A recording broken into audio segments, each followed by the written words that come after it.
They say nothing good ever lasts.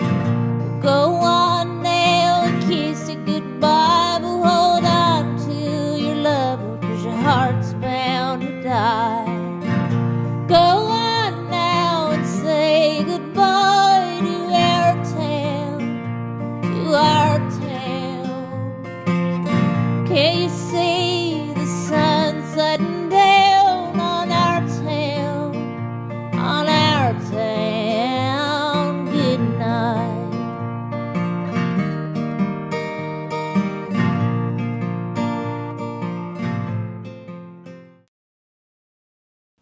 When we first did the show, we had this song Louise sang. It was the opening number. One person came out to do the song, and the other person came in. And this year, I have to go out and do the song. I might cry.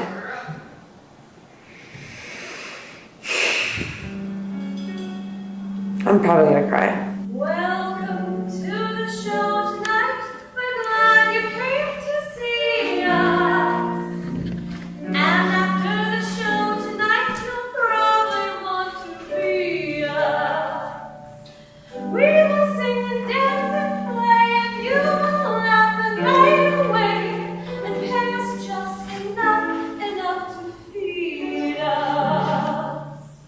Before we start our little play, there's something you should know. Nothing major, please trust me. Just don't get up and go. We've got a real fun show for you, and when you leave, you won't be blue. Tonight, my friends, here is what you'll get. A happy ending and a big finale. I mean, there's a certain feeling, like, after I get all gussied up, victored up, and I'm upstairs, and the opening song starts, and I'm backstage, and I'm standing with Big Joe and my girls, and waiting for my time to come on. You know, as soon as in this song, as soon as it starts, it's just a clock. There's nothing going to stop it. You have to go on this time, and it's just that feeling of terror, but you try to stay on top of it, you know. But it's just. It's something you can't buy. You know, it's really hard to explain to somebody. Like when I'm out there and I say something and you get this roar of applause, and it's because of something that I did, and everyone in the house is loving everyone right now, and there's nobody mad. It's just it's nice. The thing about this show is that it's grown beyond what we ever thought it could be. I mean, you're always learning lessons writing these things. And one of the lessons you learn is that people will always laugh because they think the joke is not about them. It's always been fascinating to me that people, completely unsolicited, measure their fandom in the years. And by that I mean people will come up, and last year there was the big Liberty Hall block party, and several people came up and were like, it's my third show, or I'm a 5-year, and you know, I've been here for 7, and you know, without even asking, it's like they measure, you know, sort of their fandom by the number of years that they've been there. When I think, you know, probably the ultimate Victor fan would not remember how many shows they've been to. And then it became this big show, and everybody loves it. And the people love it more than the people that see it, the actors meaning. Where this is now is, it's time for it to be over. It's time. And it's the most horrible, terrible thing that I'll ever experience in my life. Let's just make this one a really fun time for us, because this is the last time we're going to be together doing this, and so it set us up for a really good time on our end, which then translates to the audience. This year, you know it's the last one. You're just like, oh man, let's just go for it. This is gonna be fun. We're not gonna worry about what's the audience gonna think, because they don't come back next year, neither are we. It's nice that people are coming out to see live theater, and that we have a different offering that's not necessarily the community theater or whatnot. And so I kind of am sad that that's going to go away we want to replace it with something, and I'm not sure what. I just hope that we can. That's the fear. I don't know if we can do it again. Once it came down to this is the last one, I think everybody, there was an extra bit of pressure for it. Because it's not necessarily for the audience at that point. And it's also neat to watch that stuff get up on stage because all these performers are so incredibly talented. And it's a thrill to watch them take these parts and do this, and it's a thrill to watch the director do his magic as well. I mean, it just is a genuine, amazing thrill. There's a nice kind of weird synchronicity, I think, between performers and audience, because they're definitely, it's just an event. It's not just a show where people come to enjoy the show, but they kind of, I think with the drinking game that goes on with the audience, or just with the whole atmosphere, there's definitely, it's not like anything else, I think, that you can really find, because the audience feels like they're a part of it too. That's right, so before we start, there are some drinking rules, or we will call them drinking suggestions. So for all you newbies, you'll figure this one out. So there I was. Oh, and then you drink, okay. We all drink. And then, okay, here we go. And then we drink, okay. And then, after every sketch, what do you say to me? Drink! And I will drink, okay.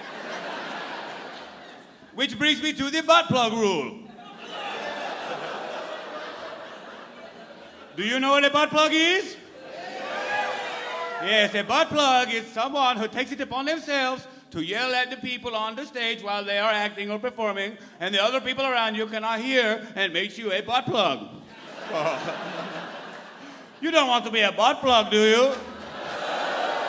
Everyone, raise your glass and say, Victor, I promise I will not be a butt plug. And now drink. Well, I had 2 back surgeries for herniated disc, and it hurts like a sumbitch.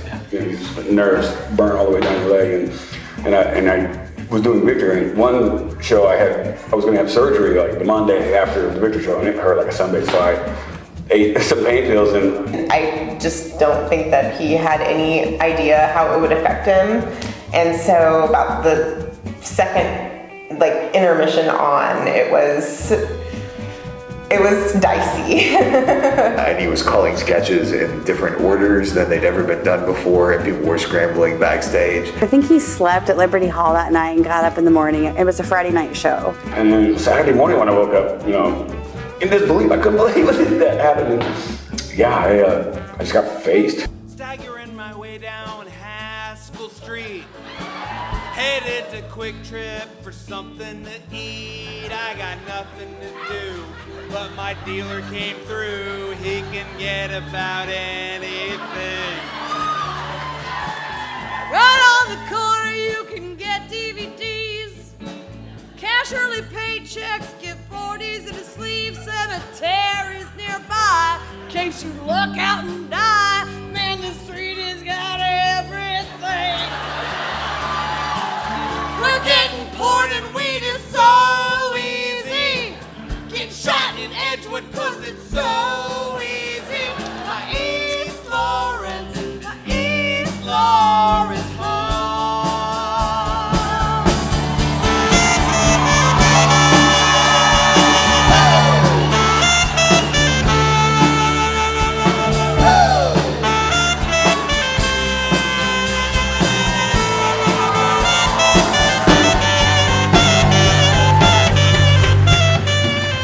We really started off as just doing a show that we thought was funny.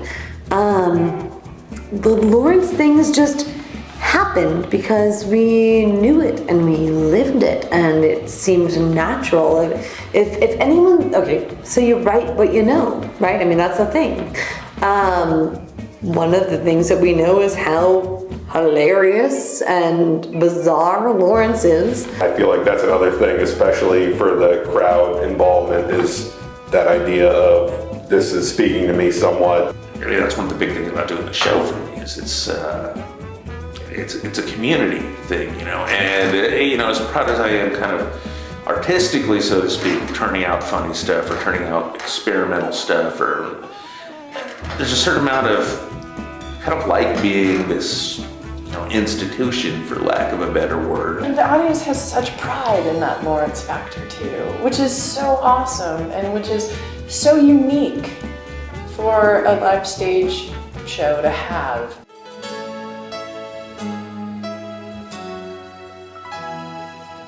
I can't live in Lawrence any longer. But where I should head off to, I don't know. Started out is right, now is wronger. I wish I had the strength just to pack and go. The faces stay, but the names just keep on changing. Do I make this check to wow or nology? The homeless and their dogs are all free ranging. Be sure to stay out of South Park, because that pool is where they pee. Even with Bob Shum here, I think of taking flight. If they just finished the bypass, we could all get out tonight. And goddamn, why can't 6th Street Burger King get orders right? And I can't fight this city anymore. I've forgotten what I even moved here for. I'm tired of hosting one-on-one trivia. Gonna work the Conroy's back floor forever. And I can't fight this city anymore. Good God, the North Side needs a grocery store. Fun fact, the Oriad, it has 10 floors. Your mother is a whore. And baby, I can't eat Mexican food anymore. It's gonna be sad. I'm not going into this last show. It's real easy to get emotional, especially when you're laughing, and had a couple, So, I want to go out. I'd rather burn out than fade away, I guess. It is about the ending of the show, but it's really the ending of a chapter of our lives, and that is, I think, what is so heartbreaking about it. We were rehearsing the closing number for the whole show, and the first time we rehearsed it, most of us were tearing up. It means a lot to a lot of people what's going on, and it's just going to be fascinating to watch how everyone experiences this last show, because it's going to be emotional, that's for sure. This is something so special. It's special for Lawrence, but it's especially special for these people. If I remember correctly, it was way back in '98, we had just started this theater company, Continental Productions, and we wanted to do a comedy show that would be a little different. Make it like an old school variety show on TV, and then we'll have a host, and we will have people that come in. Maybe there's a band, maybe there's some sketches. When we started the show, we always wanted it to be a really big show, but it was a really big show in a little bitty space with not very many people there. We had the varsity theater only because Will, the director's dad, had the varsity the first show before that, and then we went on and used his rental at like 10:30 at night. Jerry played it in the first show at the varsity theater, and he just, once he came out and started that character, the early germs of that character, there was nobody else who was going to be able to take that place. Jerry Mitchell is one of the funniest people, man, I've ever known in my life. It's not lice. You keep it in. No, we're keeping it there. The idea was too that could you create an iconic character from scratch. Somebody that, as soon as they walked on stage, the audience knew who it was. I remember the very first show I asked Willie and Almond if it would be too over the top if I said, my name is Victor Continental and I like to have sex.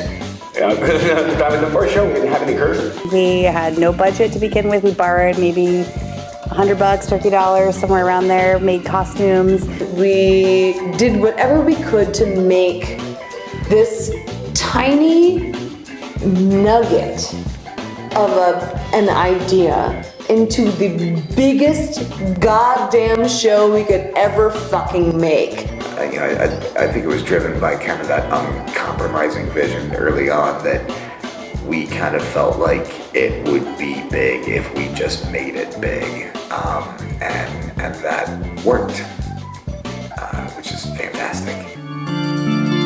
So we've got a babysitter for the evening. We can go out on the town. This is going to be just like old times. So, where should we go for dinner? 715's good. Yeah, but it gets so crowded. Free State. I like Free State. Oh, yeah, but the parking's kind of a hassle. McDonald's on 6th. Sure, okay. What do you want to do afterwards? There's a band playing over at the Jackpot. Oh, yeah, but I hate paying a cover for a band I've never heard of. Movie at Liberty Hall. No, not enough explosions. Hey, I hear Theater Lawrence is doing Guys and Dolls for like the 10th time in a fucking decade. Oh my God, what has happened to us? Oh, we've become townies. Who don't go downtown? I'm scared. We can fight this. All we have to do is go downtown. Yes, let's do it. Let's go downtown. But isn't it stop day? Oh yeah, all the fucking students.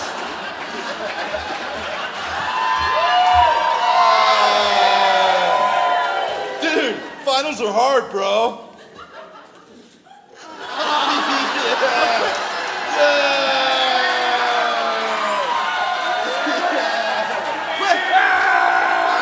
Quick, to the replay! Yes, to the replay. To the replay. No, hipster douchebag!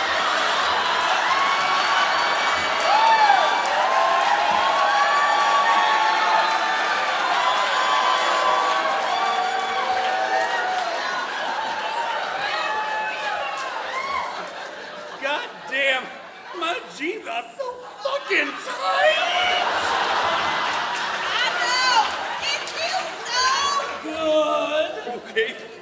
Come on. Yes, okay. Run to the bourgeois pig! Bourgeois pig! Yes. No!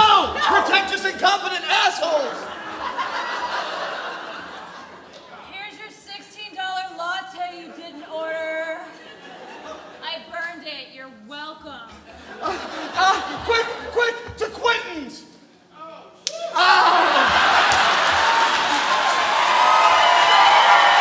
There are times when people have gotten too intoxicated. I think the first night the cast went through like 10 cases of beer. I know there's going to be a lot of PBR distributors who are going to be very sad that this show is over. Jerry is insanely intuitive. The fact that we stumbled upon him as the first person we wanted to be Victor, and the person that made Victor, my God, we just lucked out. He's insanely good at that. I think originally we thought that person who played Victor would change from different different actors, but that never happened because it stuck. He was this like vaguely European, slutty dude, and it was so perfect. He's a very good improvisational kind of by the seat of his pants comedian. So there's a lot of times where he'll just riff for a second, or there'll be times too where it's like, this is a really complicated change. Can you just talk for a minute for us while we get into these weird bear costumes or something? It's gonna take a minute, and you'll be like, all right, just have someone give you a thumbs up when you're ready to go, and I'll figure it out. So my next sketch is called Fool the Guesser. So they should be putting the set on right now. What I'm thinking.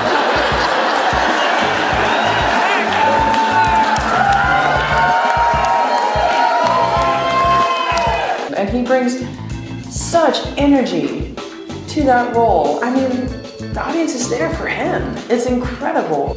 He was working at a bar for a while when we first started, a bar called G. Willikers, and I recall a conversation where two girls were sitting at the bar, and one of them said, you know, that's Victor Continental, you know, and the other one was like, really? I'd never sleep with that guy, but I'd totally sleep with Victor Continental. But I could not let you walk out of here without I sing you a little song. Okay.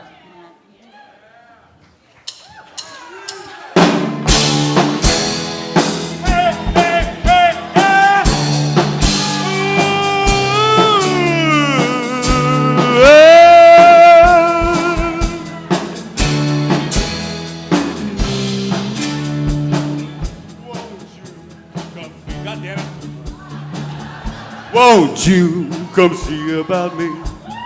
I'll be alone, dancing, you know it, baby. Tell me your troubles and doubt. I'll be alone if you can let me out. So sad when it's all said and done. Think of the funny things that we've been. Hi, Jill. Time comes when I need a change. When the lights come down on the stage, baby, won't you forget about me? Don't you forget about me? Will you sit above me? Look my way and never love me. Curtains coming. Curtains coming down, down, down. And will you recognize me? Drink PBR and walk on by. Rain keeps falling down, down, down. Hey, hey, hey, hey!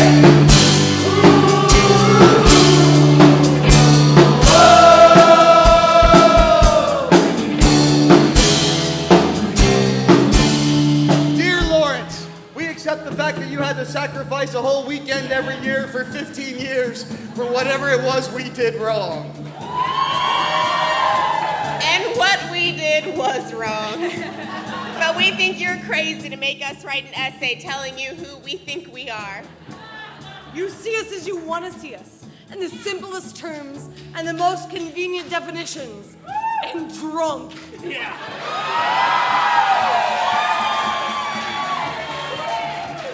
But what we realized is that each and every one of us is a drug-addled cartoon mother. And a Joko gangster. And a lesbian robot pirate bear. And an intergalactic porn star. And Hitler fucking a donkey. And a San Clown hooker. And an Amish coke fiend. And a conjoined twin. So, does that answer your question? Sincerely yours, The Victor Show. Ladies and gentlemen, for the last time, Victor Continental has been Jerry Mitchell.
have mixed emotions about it. I think like a lot of people, because I'm sort of ready for it to be done. I'm 37, I've got a daughter and married, and there's a lot of stuff going on. But at the same time, we've been doing this for so long together that you do feel like it's kind of like a family.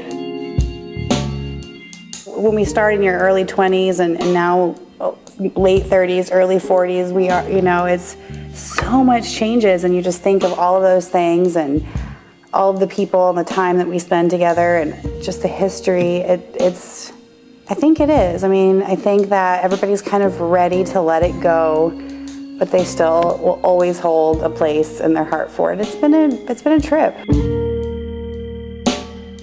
We could do this for 5 more years, but in order to do it for 5 more years, we would need to fundamentally change what it is. And it wouldn't be as fun. It wouldn't be the same. I love this company. I love the people in this company. I love the talent that they have. And I think that it's a very, very, very, very special thing that we put together. And I think that we sometimes forget how special what we do is. And I hope that by this being the last show that we'll remember that. And we'll be able to look at that for the rest of our lives.